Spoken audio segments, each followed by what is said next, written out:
Ano nga ba ang tama? Sasagutin natin yan sa video na ito.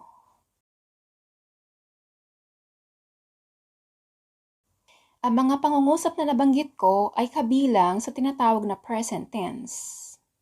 Sa video na ito, mag-focus tayo sa mga rules ng tense na ito para masagot natin kung ano nga ba yung tama sa mga sentences at question na nabanggit ko. Ang mga iba't ibang gamit ng present tense ay nasa separate na video. Please check it out after ng video na ito. I hope you watch till the end dahil marami ako i-explain besides sa grammar rules ng present tense. Ano-ano nga ba yung mga gamit ng present simple tense? Ito ay yung fact, general truth, unchanging situations or permanent situations, regular or repeated events, habits, and routines. Para sa positive form, for example, I like ice cream. She likes ice cream. Kung napansin nyo, yung isa merong S, yung isa wala. Para tamang sentence natin, kailangan alam natin yung tinatawag na subject-verb agreement. Ang ibig sabihin nito ay dapat nag-agree ang subject at saka verb. Dapat match sila. For example, gamitin natin yung verb na go.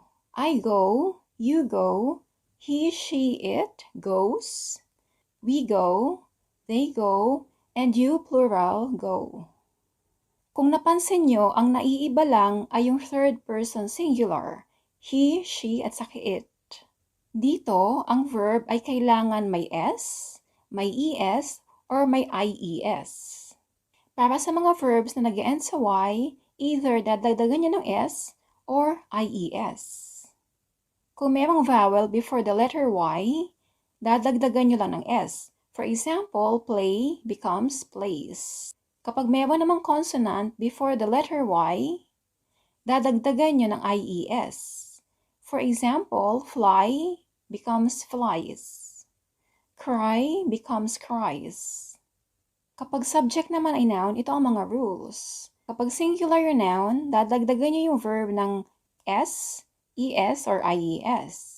Kapag plural naman, yung base form lang ng verb ang gagamitin nyo. Base form, meaning walang pagbabago sa verb.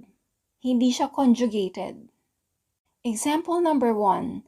The sun rises in the east and sets in the west. Ang araw ay sumisikat sa silangan at lumulubog sa kanluran. Ang sun ay iisa lang. Singular siya, kaya yung verb na kasama niya ay dadagdagan nyo ng S. So yung rise nagiging rises, yung set nagiging sets. Another example, my parents enjoy going on holiday. Ang go on holiday ay isang phrase. Ang ibig sabihin ay magbakasyon. So ang verb dito ay yung word na enjoy. Ang ibig sabihin ng sentence na ito ay nag-e-enjoy ang mga magulang ko magbakasyon. Ang parents ay plural. So yung verb na kasama niya ay kailangan nasa base form lang. Walang S, walang ES, or walang IES sa verb. Next example, I brush my teeth every morning and before bed. Nagsisipilyo ko kada umaga at bago matulog. Singular lang ang pronoun na I, hindi ba? Pero ang rule ay, yung verb ay dapat nasa base form lang. So I brush, not I brushes. Next one, she goes for a jog in the park every Saturday. Nagjo-jogging siya sa park tuwing Sabado. Ang he, she, at saka it ay third person singular. So yung verb ay may kasamang S, ES, or IES. Marami sa mga sentences na present simple tense ay gumagamit ng mga time expressions. Katulad ng always, often, usually, sometimes, rarely, seldom, hardly ever, at saka never. Sa mga nabanggit ko, siguro hindi kayo ganong familiar dun sa hardly ever. So, bibigyan ko kayo ng isang sentence. For example, I hardly ever take a taxi. Ang meaning nito ay almost never. So, pwede nyo ring sabihin na I almost never take a taxi. Halos hindi ako sumasakay ng taxi. Kasi mahal sumakay dito. Ang ibang time expressions naman ay, for example, every day, every week, every month, every year, or every other day, every other week, every other month, Meron din yung in the morning, at night, at noon, at midnight. For negative form naman, for example, I don't know where she went. In this case, kailangan natin yung do or does, ang tinatawag na helping verb, at dadagdagan din ng not kasi negative form, at yung verb naman ay base form lang lagi. Gamitin ulit natin yung verb na go. I do not go, you do not go, he, she, it does not go. We do not go, they do not go, and you plural do not go. Kung mapapansin nyo, ang naiba lang ay yung third person singular ulit. Does ang ginamit at hindi do.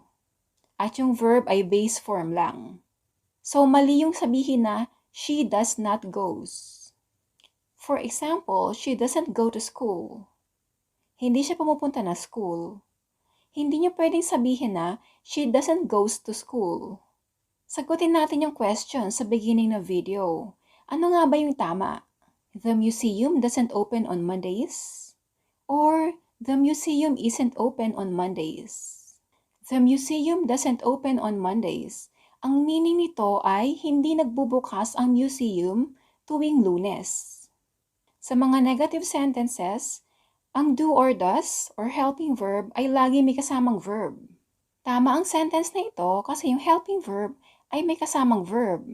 Ang verb dito ay yung word na open. Paano naman yung isang sentence? The museum isn't open on Mondays. Hindi bukas ang museum tuwing Lunes. Ang rule dito ay yung be verb ay may kasamang adjective.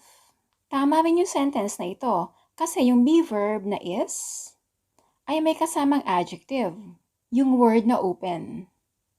So parehas tama itong mga pangungusap na ito kasi ang word na open ay both verb at adjective. May mga words na ganyan, parehas yung verb at adjective or parehas yung adjective at saka adverb. Pero sa mga sentences na ito, for example, they don't go to school on weekends. They aren't go to school on weekends. Ang tama lang ay yung una. Dahil yung word na go ay verb lang, hindi siya adjective. Kaya hindi siya pwedeng samahan ng be verb. I-compare natin yung positive sa negative form. For example, the sun rises in the east. Ang negative form nito ay the sun doesn't rise in the west. Dagan lang ng helping verb na do or does at saka yung verb ay laging nasa base form dapat. Paano naman yung sentence na the sun does rise in the east? Tama ba ito? Yes, tama yung ganitong sentence. Kung gusto mong i-emphasize yung sentence mo or gusto mong i-contrast yung sentence ng iba. Pero para sa mga straightforward sentences, hindi natin ginagamit yung ganitong structure. The sun rises in the east. Instead of the sun does rise in the east. Para sa mga question forms naman, pwede magsimula ang question sa do or does, helping verb. Pwede nyo dagdagan ng not pag negative question. Or pwede ring may WH question plus helping verb. For example, do you enjoy studying English? Nag-i-enjoy ka ba mag-aral ng English? I hope you do. What do you enjoy doing? Ano yung mga bagay na nai-enjoy mong gawin? At yan ang homework natin for today. Isulat nyo sa comment section kung nag-i-enjoy ba kayo mag-aral ng English at yung mga bagay na nai-enjoy nyo. Ano bang tense ang dapat yung gamitin dito sa mga sentences na ito? Kung meron kayong mali sa sentence nyo, i-correct ko yan. I-compare naman natin yung positive form sa question form. For example, she hates waiting in long lines. Ayaw niya naghihintay sa mahabang pila. Ang question form naman ay, does she hate waiting in long lines? Or, doesn't she hate waiting in long lines? Ang gamit naman ng present continuous ay para sa mga bagay na nangyayari or ginagawa at this moment or around this time. Para sa positive form, for example, I'm driving to the supermarket at the moment. Kailangan natin dito ng be verb. At yung verb natin ay kailangan nasa ing form. Ang mga be verb ay I am, you are, he, she, it, is, they are, we are, you, plural, are. and then verb in the ing form. Another example is, she's taking a nap right now. Naiiglip siya ngayon. Para naman sa negative form, for example, Anne's not working at Jollibee anymore. Is she? Hindi na nagtatrabaho si Anne sa Jollibee, hindi ba? Ito ay temporary na trabaho lang, kaya ang ginamit ay present continuous or progressive tense. So dito, dahil negative sentence siya, ay dadagdagan lang ng word na not. Yung phrase na hindi ba, in Tagalog, ay tinatawag na tag question in English. For example, it's hot, isn't it? It's not hot, is it? Ang mga examples ay is it, isn't it, does it, doesn't it, does she, doesn't she. Ang rule dito ay, kung yung sentence nyo ay positive, negative yung tag. Pag negative naman yung sentence nyo, positive naman yung tag. Para naman sa question form, for example, are our coworkers talking to the clients? Ang question form ay madali lang. Pagbabaligtarin nyo lang yung word order. Mauuna lang yung helping verb or auxiliary verb. Sagutin natin yung isa pang tanong sa beginning ng video na ito. Is he learning to play the guitar? Does he learn to play the guitar? Anong nga ba yung tama sa dalawang to? Okay, the correct question is yung number 1. Yung number 2 ay grammatically correct sentence. Walang mali sa sentence na ito, but it sounds awkward. Meron talagang mga ganitong klase ng phrases. Tama sila, walang mali sa kanila pagdating sa grammar, but hindi sila magandang pakinggan or awkward sila pakinggan. Hindi natural, kumbaga. So anyway, para sa mga ongoing activity, ang ginagamit natin ay yung present continuous or progressive tense. Ngayon naman, pag-aralan natin yung mga verbs na hindi ginagamit sa present progressive tense. Ito ay tinatawag na stative verbs. For example, want, know, understand, believe, remember, at mga verbs na ganito. For example, I know she's your friend. Hindi nyo pwedeng sabihin na I'm knowing she's your friend. Pwede rin naman yung verb na knowing, but ito ay ginagamit sa ibang klase ng sentence. For example, she felt a sense of relief, knowing that her family was safe. Nakahinga siya ng maluwag nung nalaman niya na ligtas ang pamilya niya. Another example ay, I remember you. Hindi nyo pwedeng sabihin na I'm remembering you. Ang pangalawa naman ay yung stative verbs ng possession. For example, have at belong. For example, I have 3 siblings. Meron akong 3 kapatid. Hindi mo pwedeng sabihin na I'm having 3 siblings. Pwede rin naman gamitin yung having para lang sa mga expressions at prolonged events. For example, my sister is having a baby. Ang ibig sabihin nito ay buntis ang kapatid ko at manganganak soon. Another expression is, for example, I'm having lunch. Or I'm having a good time. I'm having fun. Another example, does this bag belong to you? Hindi niyo pwedeng sabihin na, is this bag belonging to you? Ang pangatlo naman ay yung mga stative verbs na nag-e-express ng emotion.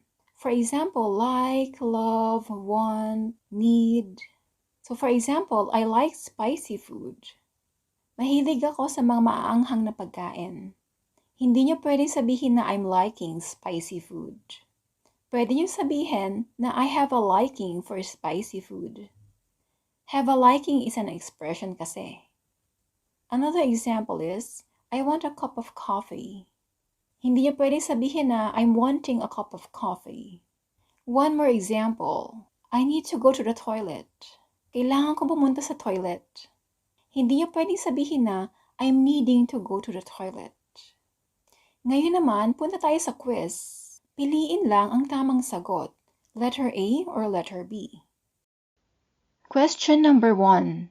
Madalas umulan sa buwan ng Agosto. Letter A, it rained a lot in the month of August. Letter B, it rains a lot in the month of August.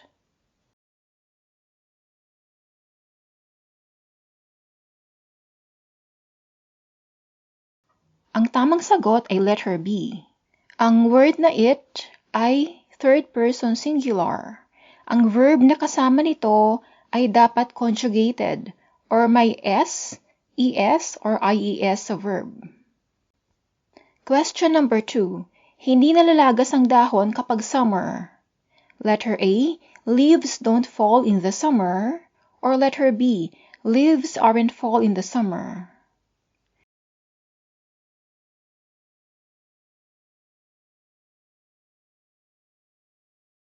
Ang tamang sagot ay letter A. Sa negative sentences ng present simple, ang ginagamit na helping verb ay do or does, then followed by the verb in the base form. Hindi ginagamit ang mga be verb katulad ng am, is, at saka are.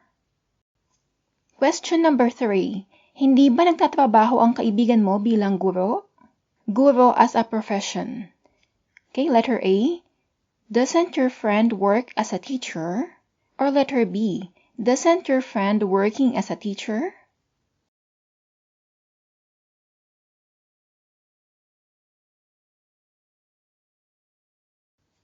Ang tamang sagot ay letter A. Doesn't your friend work as a teacher?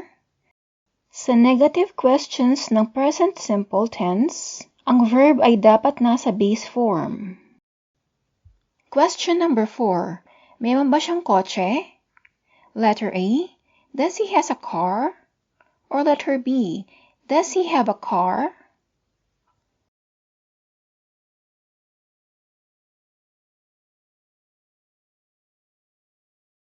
Ang tamang sagot ay letter B.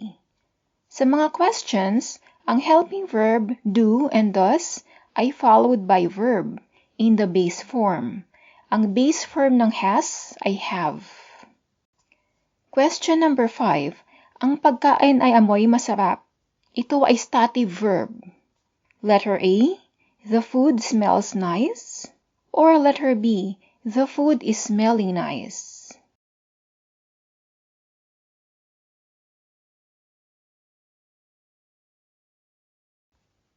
Ang tamang sagot ay letter A. Ang word na smell sa sentence na ito ay isang stative verb. Ginagamit ang stative verb sa present simple tense lang. Ang stative verb ay yung mga verb na nagde-describe ng state, not an action or event. Anong score ang nakuha nyo? Isulat nyo sa comment section. I suggest na panoorin nyo ulit itong video na ito at sagutan ulit ang quiz, maybe after 2 weeks or after a month, para makita ang progress nyo.